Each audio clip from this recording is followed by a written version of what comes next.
Let's bang out a quick meanwhile on Snapchat. And this one is not like any other Snapchat meanwhile, because usually I say it in the right order, take time, plan it, and make a good video for you. That's not happening this time. What's happening this time is we're talking about your destiny. What? No, we're not. We're talking about how to be special. Come on, guy, get your actors straight together. It's no longer about me. This is about you. This is the one time it's going to be about you. So pay attention, for goodness sakes. Let's just get into the video, shall we? Are you special? Now, I know we hear, everybody's special. That's sweet, but that's not the question, is it? If the question was, am I special? I'm going to tell you yes, because when I nearly died, cracking open my head right where consciousness is, but survived, I've been acting like one of those superheroes in the movies who suddenly realizes that they have superpowers after a traumatic experience. But that's not the question either. Are you special? The short answer is no. Now, hear me out, okay? Are all humans special? Yes, because humans as a species are something very new that Mother Nature has created. So we have this super consciousness, and if you want to learn about consciousness, swipe up for some YouTube stuff, but we're not talking about consciousness now. We have intelligence, and also humans are made half-baked. Nature has tried an experiment. Humans come out very much not well formed. It takes us a long time to be proper humans. The reason for that is humans are malleable like clay. We can adapt to pretty much any situation. And then coupled with our intelligence and our consciousness, meaning we're in the moment, we are limitless as a species. But when it comes to you, you are not special. Why? Why is that? Let's answer it. You aren't living up to your full potential, are you? Now, let's keep this just between me and you, but we both know that. You're not living up to your full potential as a human. And so you are the outcast in this human experiment because everybody else is special apparently except you. But let's fix that. Let me help you how to be special. But let's not do it now. Can't wait. See you tomorrow. I mean, good to see you. Some people are born into a special life. Let's say, for instance, the royal family. They, through no doing of their own, besides being born, have a special life. It's just the circumstances that they're in. Each human being has its own unique circumstances. And we are all conscious beings, which means we can effectively pause time and experience the moment we are in. If you want to learn more about consciousness, swipe up and go to YouTube. But let's talk about whether or not you actually do want to be special before we decide how you're going to be special. The problem with being special is that swimming upstream or going against the grain is a difficult thing. You face persecution, for one, and not only that, it's just difficult because things have been moving down a certain groove and pathway for a while now, and that's easy to follow. If you want to make waves, that gets difficult. So it's going to be difficult to do. But also, your life is a special thing that you get to enjoy. It doesn't necessarily have to go above and beyond your little piece of the story of life. You can just have a happy, contained life. You don't have to be special in the grand scheme of things. There's nothing wrong with just enjoying your life. Some people, however, me included, are burdened with purpose. That means we have something in our mind which tells us, no matter the cost, there is something we need to get accomplished in this life that we have. If you're one of those people, you need to full on make sure that you get this done. Else, you are going to regret your life. This is just how it works. If you're not one of those people, don't worry about it. You may still want to find a purpose because that's very important. But if it comes naturally, you're just going to have to go for it. Enough prevarication.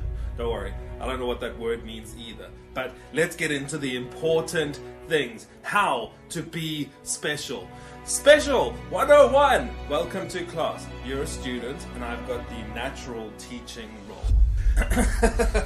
What are the elements that are needed to be special. Now I'm going to run through things quickly, so if you haven't seen my consciousness series on YouTube, swipe up and do that, because there's some things that are important coming into this. The first thing that is important to being special is conscious awakening. That has to happen first. So as a conscious being, you have pretty much been asleep as a child, and there comes a point, hopefully, in your life when you realize that you are in the moment that you are in right now. So your tiny little slice of life that you as a tiny little creature in this massive universe lives is a small piece in what I call the story of life. But that massive story of life is made up of tiny little people like you doing amazing things. You could be one of those tiny little people that has a destiny and a purpose. Once you have conscious awakening, in other words, you are aware of yourself in this moment, then you will be aware that your small life that you are given, that you can experience, has a couple of choices that you can make with it.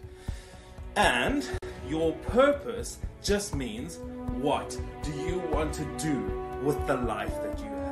So usually, once conscious awakening happens, it's late in life. Unfortunately, you don't get it early because it takes us a while. As we know that we're malleable, it takes us a while to get to that full conscious feeling and being able to be in the moment. But once you're there, once you are in the current moment that you are in, like we are now, we get to make decisions on our life. What is the purpose of your life? Okay, tomorrow we're going to talk about how to get a destiny. How to choose out of the multitudes of destinies available, which one is right for you. Because some people aren't supervillains like me, so their destiny might be different to mine. Okay, at this point you're up to date with consciousness, aren't you? And if you're not, you're going to be bad and not swipe up again, so there's no point me even saying it.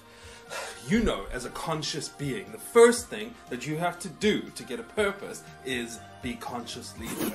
So once you're consciously awake, you're aware of yourself in the current moment and your position of life in the bigger story of life.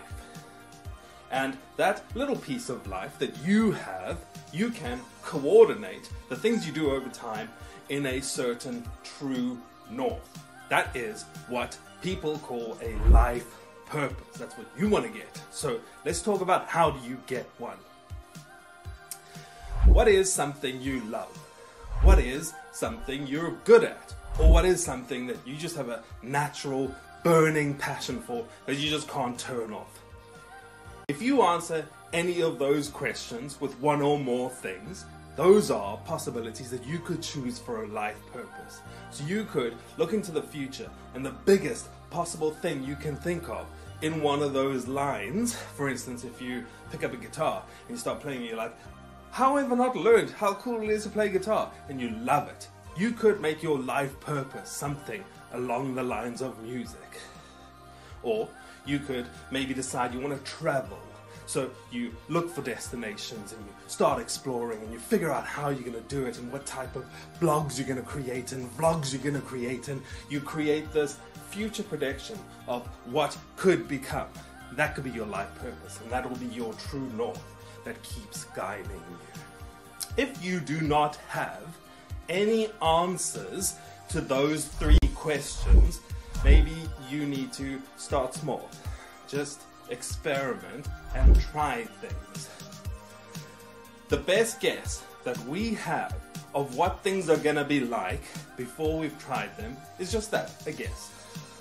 Sometimes you try something and you go, what? This is crazy cool. How have I never tried this before? Or you try it and you go, ugh, this sucked. Didn't see that coming. Or you try it and you go, yeah, that's exactly how I thought it would be. But you're not going to know until you try it. Don't worry, trying something doesn't mean you have to do it again. You're trying it. You didn't know you weren't going to like it. I don't like it. You're allowed saying that. You don't have to do it again. When you try something, it doesn't necessarily have to become your purpose, but it can become your purpose. So try things. If you like them, try those 3 questions, and if it falls into one of those 3 questions, it could become your life's purpose. See you tomorrow for the wrap-up. Good to see you. Oh jeez, you're never gonna figure out how I got wet like this. I started off this series talking about you having a purpose and a destiny in your life that transcends the little slice of life that you have in the greater story of life. I also said that you possibly don't want to do that.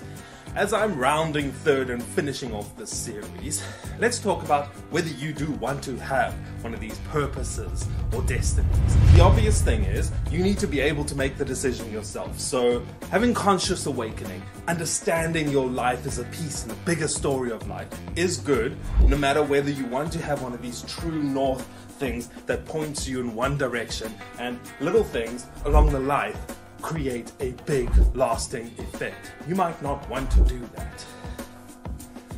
The problem with a very narrow path is any obstacles that come up means you have to deal with them, go through them, or around them, or over them, or under them. Sometimes the problems are big, sometimes they're small, but they're still problems that you have to get through because there's a certain direction that you need to get to, and if there's something in the way, you need to find out how you're going to deal with that. And that means those kinds of lives with the purpose and the destiny are usually not easy. They're usually quite difficult, and whether it's people getting in your way or just naturally things getting in the way, it is difficult. If you just have a normal, everyday life, you have a family, you have some friends, you keep fit, you have some other interests that you do, like hobbies or things like that. They just have a nice, normal life. That is something you can be happy with. Doesn't mean it's a bad thing, because let's say, for instance, your true north was something to do with your friend Joe, and you have to always make sure that your friend Joe and you have a good relationship, right? If on the 1st of every month you meet, that's your thing, you meet Joe on the 1st of every month, make sure that your friendship's good, and you phone Joe and you're like, hey Joe, do you want to meet for coffee? He's like, oh, I'm actually out the country at the moment. Now, a normal person would go, oh, no worries, and I'll see you when you get back. But if your true north was becoming friends with Joe and making sure that friendship is strong, you see how that's going to be a problem. You're going to have to fly to Cambodia, wherever Joe is. I assume he's some sort of humanitarian, that's why you'd be so close to him. I don't know. It's weird that you have such a close friendship with your friend Joe, but I don't want to get into it, okay? But then, if you just have a normal, non-true north life, you can split your time and say, no worries Joe, I'll do some of my interests. Maybe I'll paint today. But if you can pick a true north that is literally something that will create a lasting impression on the story of life, I reckon you go. Woo! It's hot! Oh my good grapefruits! Come on, right? It was pretty good. Even though I'm throwing this together shambles style, that was pretty good. Did you learn something? I felt like I even learned something there, which is, I don't normally learn anything. Anyway, that was about you. Now, from now on, it's going to be about me. So strap in and don't forget to watch the end screen. That's starting in 3, 2, 1. This is now an end screen. I'm going to keep as still as I could possibly even keep, like Drax still in Guardians 2. And there's going to be a way for you to subscribe. It's going to be down here, and there's going to be a way for you to watch more videos. They're going to be up there. Hey, I've sorted this all out for you. Christmas decorations. What do you think?